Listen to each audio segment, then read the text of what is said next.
The sea was deceptively calm when the Azure Whisper left the port of Valencia, bound for a 12-day Mediterranean voyage. It was a mid-sized cruise ship, elegant but not opulent, carrying just over 1,800 passengers, families on vacation, retired couples, and a scattering of solo travelers in search of distraction or escape. Among them was a woman named Leila Torres, traveling alone for the first time in years. The first few days passed like a dream. Smooth waters, endless buffets, live music, and morning yoga on the upper deck. Leila made small talk with a few fellow passengers, mainly a polite but reserved man named Victor Madsen. He was tall, grey-haired, with Nordic features and a faint accent that hinted at a Northern European origin. He claimed to be a retired geologist. Victor didn't engage much, but he was always present, in the casino, at the breakfast buffet, on the observation deck just after sunset. Leila had an odd feeling about him, not fear, but an awareness. He was someone who watched the world closely while avoiding attention himself. By day 4, the atmosphere began to change. The ship's PA crackled early in the morning, Captain Ellison's voice tighter than usual. "Ladies and gentlemen, we're experiencing an unexpected shift in weather patterns. A tropical depression has moved rapidly toward our path. We're adjusting course to minimize turbulence, but we advise you to remain indoors as much as possible." Winds picked up. Clouds rolled across the sky like smoke.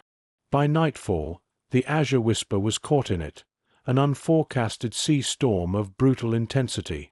Waves crashed over the bow, and the ship groaned under the pressure.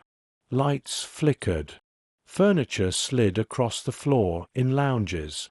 People screamed. Some prayed. The crew, trained and disciplined, did their best to maintain calm. Life jackets were distributed. The lower decks were closed off. Communication with the mainland was patchy, satellite interference from the storm.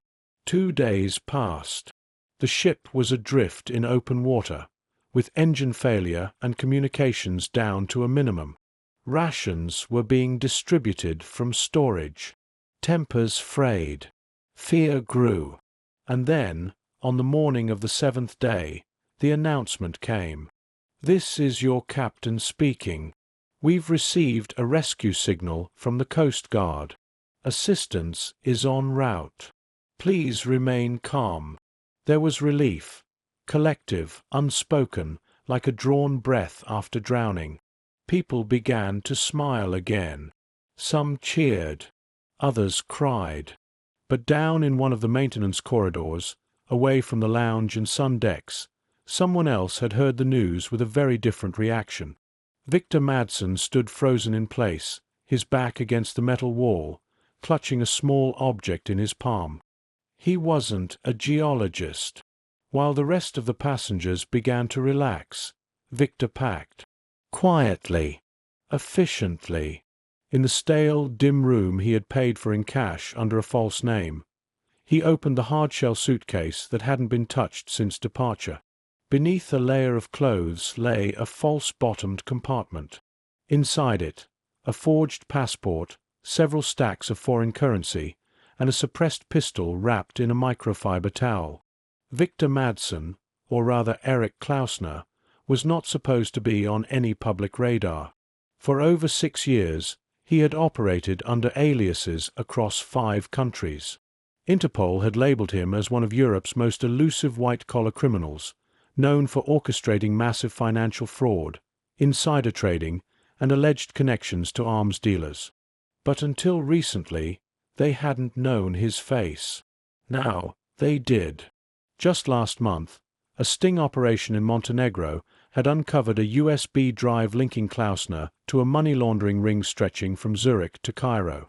Security footage from a Lisbon marina had captured his image, and a facial recognition algorithm had confirmed the match. His name had landed on several alert lists, including Interpol's Red Notice system. And now that a rescue vessel was en route to the Azure Whisper, Eric knew that scans of the passenger manifest would soon bring unwanted attention. The second the Coast Guard boarded the ship, he would be recognized. It wasn't a matter of if, but when. Panic wasn't something Eric permitted himself. But calculation, that was his survival instinct. He needed insurance. Something that could slow authorities down. Something human. He scanned the crowd from the observation deck as passengers leaned over the railings, straining for sight of rescue ships. Children played again. Laughter returned. And then he saw her, Leila Torres. She was alone, as always, quiet, unsuspecting. He could approach her easily. They had spoken before. He even remembered the name of her hometown. By late afternoon, a drone buzzed overhead, signaling that the Coast Guard was near. Passengers erupted in cheers. Emergency comms were restored. The crew was organizing a manifest verification process on the main deck. Each passenger was to present ID and be checked against the list. Eric's time had run out. He slid the pistol into his waistband beneath his jacket and made his way through the corridors. He found Leila near the small gallery space, alone. She turned and smiled when she saw him. "Victor, did you hear? The rescue's almost here." "I did," he said softly. He moved fast. With one hand he took her arm and shoved the pistol against her back. She froze. "Walk. Now." Her eyes widened, but she obeyed, sensing the danger. They moved down into the crew maintenance deck, empty due to storm damage. He knew exactly where to go. He'd studied the blueprints the moment he booked this cruise. Above them, rescue was imminent. But below deck, the storm had only begun. The maintenance deck smelled of diesel, seawater, and rust.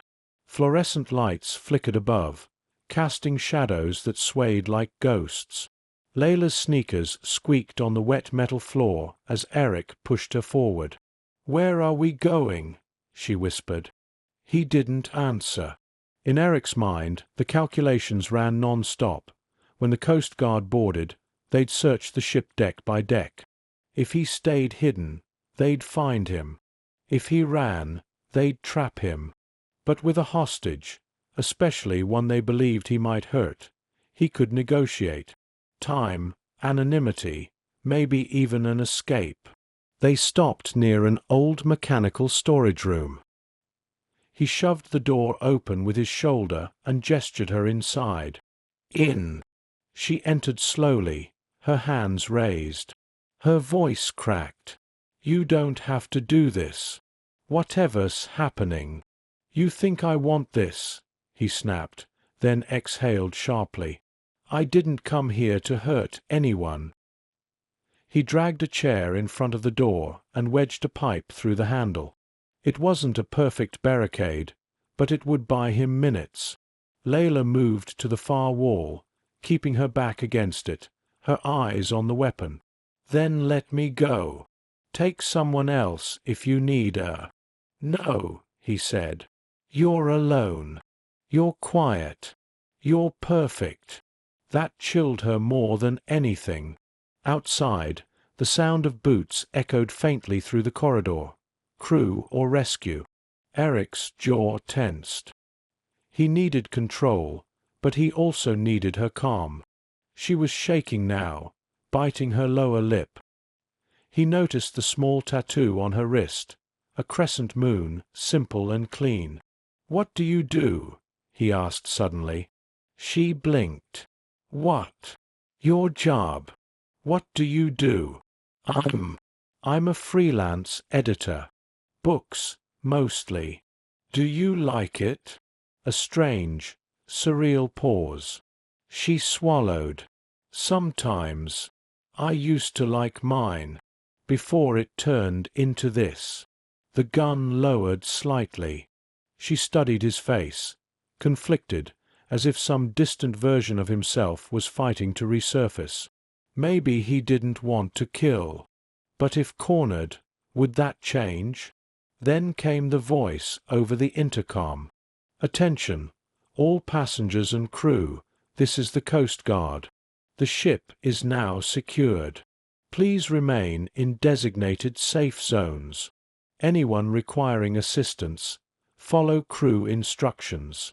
Footsteps drew closer, louder, more organized.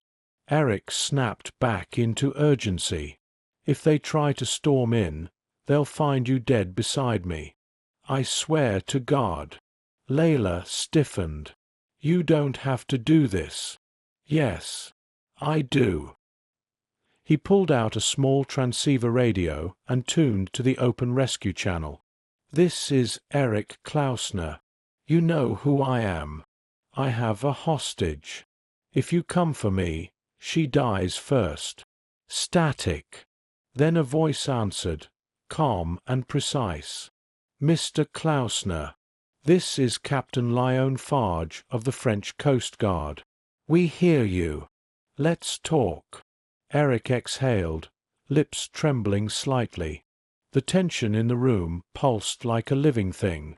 Layla was silent now, her body rigid with adrenaline. "You let her go," the voice continued, "and we talk. We guarantee your safety.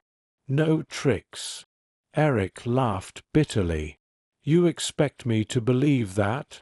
I'm dead the second I step out." "No one's dying today," the voice promised. "But this is your only chance to end it clean. Let her go, and we talk." Another pause. Another decision. Layla watched his eyes, his hand tightening, the finger twitching near the trigger. Outside, the boots had stopped. Silence hung in the air like static before a lightning strike. Eric turned to Layla. "I didn't want this to happen. I just needed a way out. Some kind of leverage." Layla's voice was soft. "Then use me to end it, not to make it worse." Something in that sentence hit him harder than the threat of prison ever had. He had lost control of the narrative. This wasn't the way he operated. Not anymore. He took a step back, breathing hard, torn between self-preservation and resignation. The metal room around him, the salt-stained walls and rusted rivets, felt like a coffin. The gun wavered in his hand. Through the radio, "Mr. Klausner, we need a decision." Eric's eyes closed for a long moment.